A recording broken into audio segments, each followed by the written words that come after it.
Good morning. Welcome to the first ELN morning of the school year. I took a road trip to a world of pure imagination in downtown Raleigh. We checked in with some reporters from all around the world. And find out how we fared at one of the most competitive ELN traditions of the year. This is ELN Morning.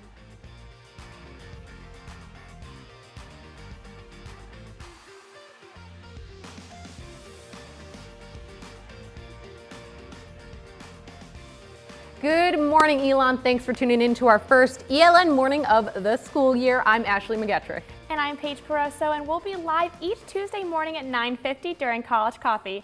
It's going to be a great semester. I know it is, and I am loving our new set over here. Very feng shui, very swanky. So now we want to bring you the stories that you want to see. So make sure to chat us up on Facebook and Twitter, and we've got the computers nearby. Now, our Corey Shegda is here in the studio with the top stories you should know this morning. Corey? Good morning, guys. Breaking news overnight. U.S. Special Forces were launched in Somalia last night. The target, Al-Shabaab, the extremist group that has been linked to Al-Qaeda, one of the top leaders thought to be responsible for attacks outside of the country. Now, according to the Pentagon, the United States now has a total of about 100 special operations forces in various parts of the country. President Obama heads to Wales this week for a NATO summit regarding recent global security issues. On the docket, leaders are expected to establish a response to the increased Russian presence in Ukraine. That may include as many as 4,000 additional troops that could be ready for action within the next 2 days, if necessary. While in Wales, the president is expected to ask for support against ISIS, the Islamic State in Iraq and Syria, a wealthy jihadist group in the Middle East that has recently come to national attention. Now looking locally, if you're a political junkie, you're not going to want to miss this. Current North Carolina Senator Democrat Kay Hagan and Republican rival Tom Tillis face off tomorrow in their first debate. Hagan has held the Senate seat since 2009, while Tillis is the current NC Speaker of the House. With 9 weeks left to go in the campaign, it's crunch time for these candidates to make a positive impression on the undecided voters. In the most recent public polling from August 19th, Hagan leads the race with 42%, while Tillis trades close behind at 38%. If you want to catch this political face-off, C-SPAN is airing the debate tomorrow at 7 p.m. Ashley, back to you.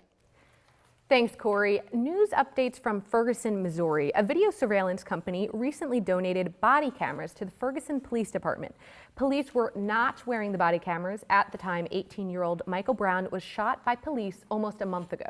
Ferguson Police Chief Thomas Jackson says the officers have already started wearing the body cams and wore them during protests this past week. According to the American Civil Liberties Union, 1 in 6 United States police departments do wear body cameras in some capacity. Now, last night we had Elon Jr. and Ferguson native Mia Watkins on the show, talking about her experience living in Ferguson and about the speech she gave at the Lessons Within Ferguson event this past week. Today in the studio, we have communications professor Dr. Naima Clark, who moderated the event this week. Thank you so much for being with us. Oh, my pleasure to be here. Yes, and this is such an important topic to talk about now, but what do you think was the biggest takeaway that students got from the event this week? You know, actually, I think the biggest takeaway was that students want to talk about these issues. I think that if you were there, or anyone who was there could certainly attest to the fact that the students are ready to have meaningful conversation, and we gave them that opportunity. So for me, that was the biggest takeaway. I think also, the students who were there have a really great understanding of race relations in this country, and again, want to talk more about it. It's good because it's a sensitive topic, but they're not afraid to tackle it. But like I said, it is a sensitive topic. And how is Elon doing in fostering the conversation? Events like that help, but are they doing everything they can, and can they do anything better? I think we're trying. I think that certainly, we're not ignoring these issues. But I think sometimes you're right. Like, it is difficult to have these conversations in class.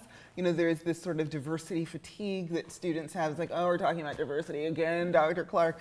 But I think if we keep pushing it and pushing it and pushing it, it just then becomes second nature for the students, and we just have natural conversations. Right. And now, where do we go from here? At what point does conversation need to become action?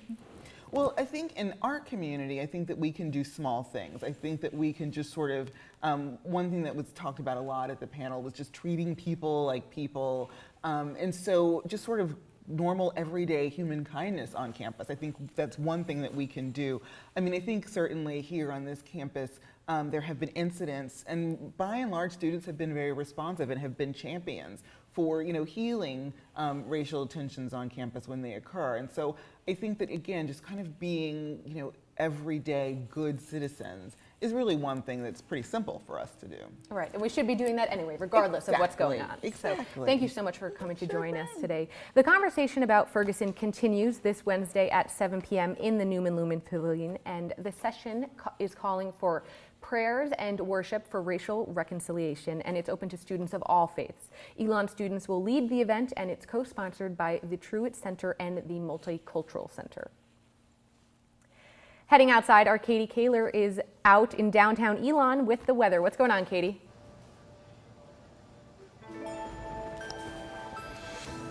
Thank you. Hey Elon, it may be 10 a.m., but the temperature is already well above 80. It's going to continue to rise throughout the day. It could get as hot as 97 by midday, but enjoy the sun while it's here. That Mill Point pool won't be open much longer. Starting tomorrow, be sure to bring your rain jacket or umbrella with you. We are looking at scattered thunderstorms for the next 5 days. Wednesday and Saturday we'll have PM thunderstorms, while Thursday, Friday, and Sunday will be scattered storms throughout the day. If you've been waiting for the chance to break out these new rain boots, here it is. Temperatures will remain around the 90-degree mark with lows in the low 70s, which may be a welcome relief after today's scorcher. And finally, keep an eye on Tropical Storm Dolly. Dolly started forming over the Gulf of Mexico yesterday and is the fourth named storm of the 2014 Atlantic hurricane season. The storm is moving northwest at 10 to 15 miles per hour, and while experts say that it could die out before it reaches the coast, they also said keep an eye on the East Coast. Ashley and Paige, back to you. Now, it is so hot out there. We brought college coffee to us this morning. As always, there's plenty of coffee, and today is bagel day, so I'm pretty excited. I have some bagel. There we go. Thank you. We got some coffee too. I'll pour it. And if you're able to head over there, there's a bit of a change. Instead of Phi Beta Kappa Commons, this morning's college coffee is on the Belk Library terrace. So head over, get some coffee, do some reading, but stay cool. Hey, we don't need to head over. Look at this. It's right here. Right here. Everyone else can head over. Well, coming up on ELN Morning, our Gary Grumbach is chatted with President Leo Lambert about some of his favorite moments at the school year.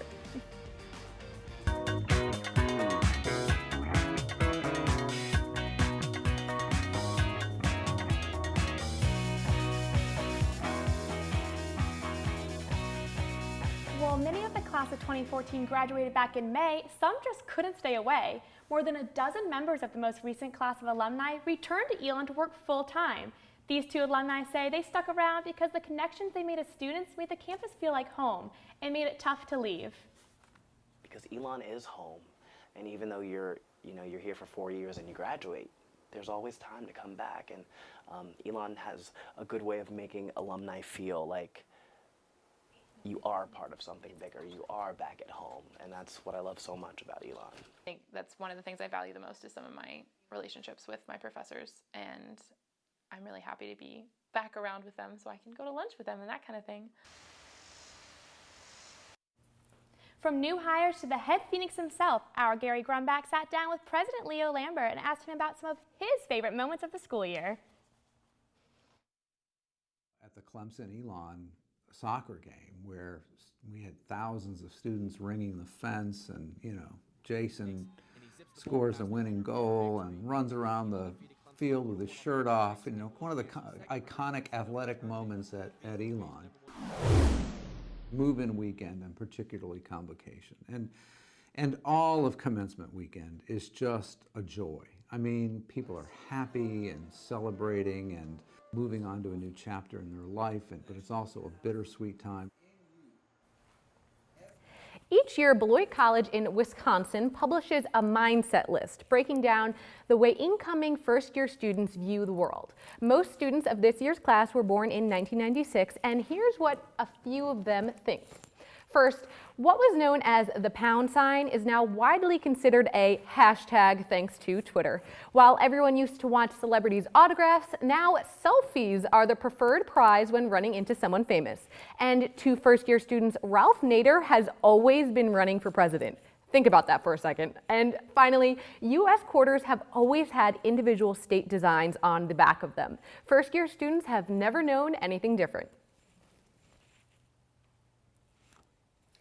Something else that may be on first year's minds, navigating around Elon. Belk Library is one of the newly renovated spaces on campus, and here are a few tips to make the most out of this resource. First up, get to know the layout of the library. It may seem pretty basic, but Belk Library has maps and floor plans on its website to help you find what you're looking for. And to save yourself some time, use the online catalog to check if what you're looking for is even available. That way, you won't waste your time searching Belk's 3 floors, and you can find extra info about the resource you need. Finally, speak with a librarian. They're there to help, and there's always someone on duty. First years even have a personal librarian assigned to them, just like your Elon 101 professor. So helpful. Very nice. Oompa doompa doompity doo. I've got a pretty sweet story for you, so stick around.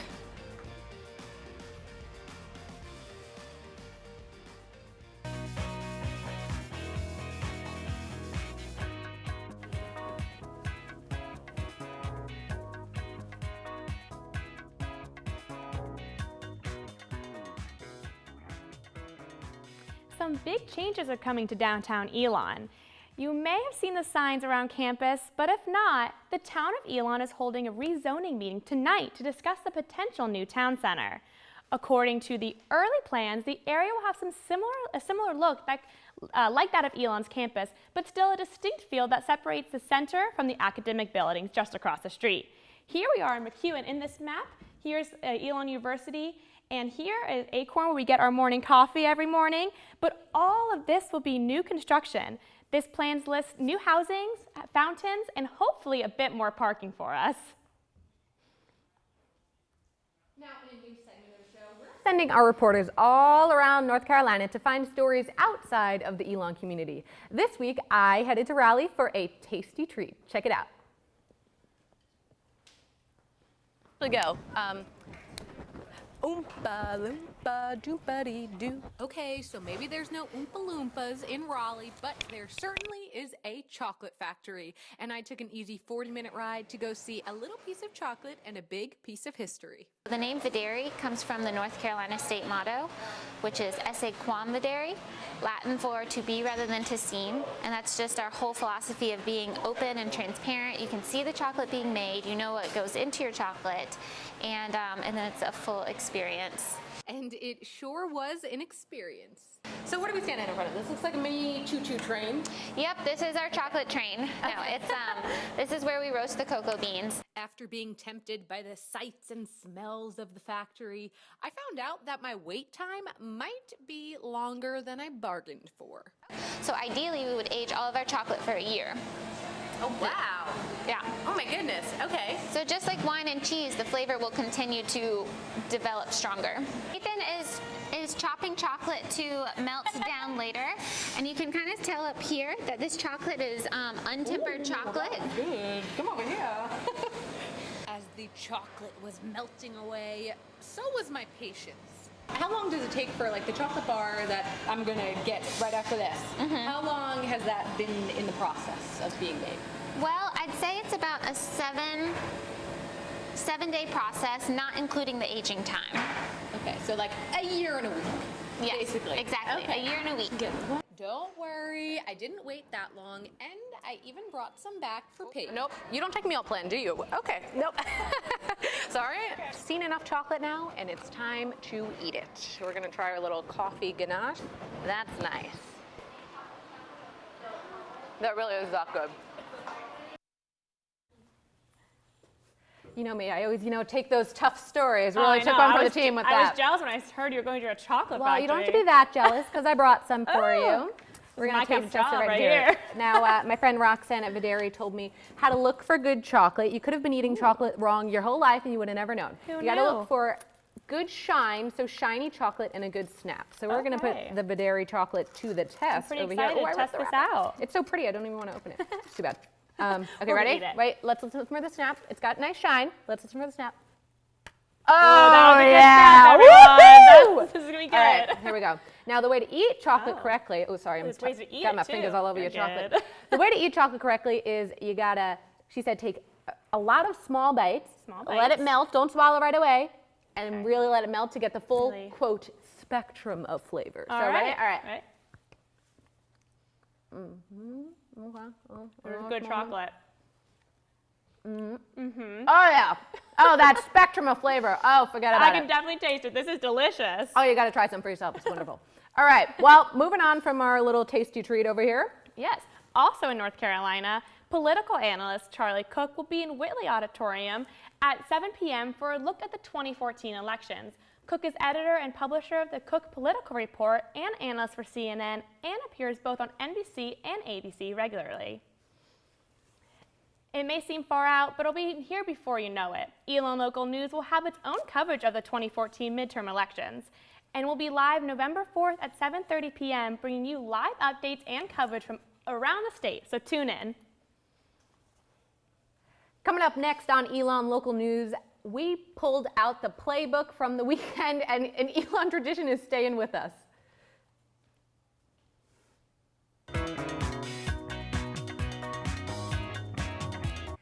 According to the university's website, 72% of ELN students study abroad while they're at ELN. Now, we at ELN Local News also have 8 reporters currently studying abroad, and we're going to make a little game out of it. It's called Where's That Selfie? Because we need an excuse to take more selfies, right? Well, our first selfie comes from, let them know. Okay, so we've asked them to send those selfies from all around the world, and we're going to show the photo during our show. We'll give you 1 week to take to Facebook to guess where the student is and the photo, and then we'll reveal the winner on the following show. Our first selfie comes from Junior Sky Cowens. Check it out, make some guesses, ask around, see if you can guess where this is, and hit us up on Facebook to post your guess and enter the competition. If you can't tell now, no fear, we'll upload Sky's selfie on social media so you can get a better look. And we've got some fun prizes to send you, so don't miss out. It's going to be so great to see all those selfies every week. I love selfies. Yes, I know, right? Well, so now we've got Jasmine with some more for us. Hey, Jasmine, how you doing? Good morning, ladies. If you're looking to keep in touch with some of those friends abroad, check out this app if you can see it. It's called Viber, and it lets you send text, photo, and video messages, and even share your location with others from anywhere in the world. Another great feature on this app, you can make HD quality phone calls. Viber is also available on iPhones and Androids, and there's even a desktop option, so you'll have tons of ways to stay in touch with your friends and family. I've used it to stay in contact with my friends who are traveling all over, so trust me, it's definitely a great app to have. And the best part, you can download it for free. Just go to your app store or download the desktop version at Viber.com. With your app of the week, I'm Jasmine Turner.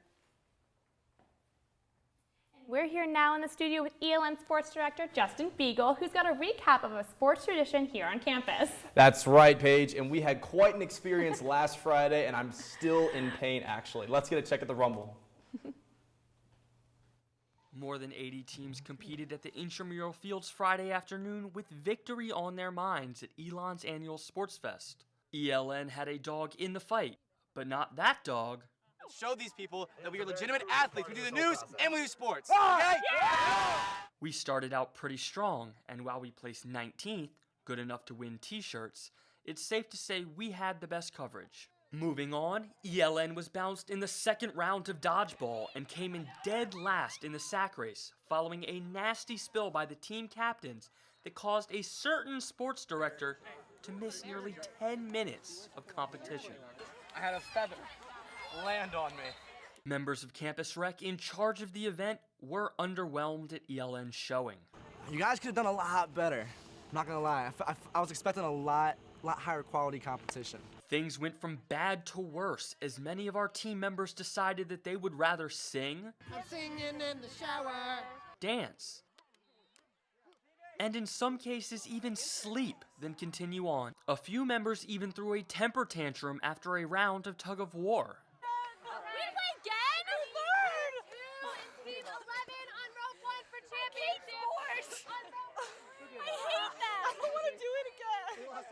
When all was said and done, the team walked away with Game of Thrones themed t-shirts and what little dignity they had left. Okay, well, I know I had a lot of fun on Friday, and we had a lot of work. My arms were sore for like days after, which was pretty embarrassing, but it was so fun. I had a great time. Well, we did come in 19th place in the top 24 teams got these awesome Game of Thrones themed t-shirts. I'm not sure if you got one. So I'm pretty here pumped. you go. Oh, thank That's you. one, Can't but, wait to rep this. It'll be so great. Yes, and we're all gonna have to recover for next year because We're gonna Andrew start did training now. Land on me. He's not quite as light as a feather, but. Okay, and now we're gonna go to Pal Mansfield, and we're gonna talk to him about his common debut at Friday. So stay with us after the break as we chat with him.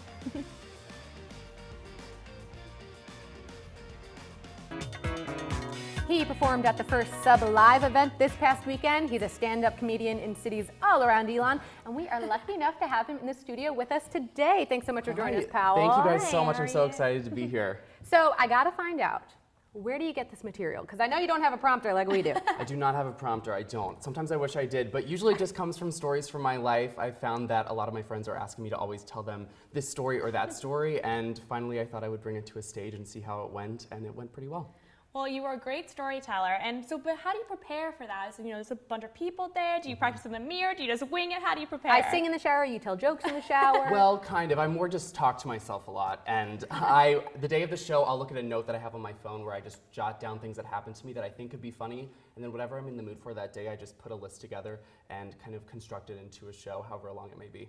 Well, I know I was lucky enough to see you on Friday. It was hilarious. Thank you so much. But I missed it. I'm That's sorry. okay, But Ashley. so now you got to tell me, where can I see you next? Well, hopefully I'll be at comedy clubs around Raleigh and Greensboro, and maybe Sub again. Hey, Sub. book And me. we'll update it on our website. Exactly. So we got you covered. Perfect. All right. And before we send you off for the rest of your week, check out this. Oh, we're just going to head out. We're going to bye. Have a great week, Elon. That's all for this week's morning. Good morning. See you guys later.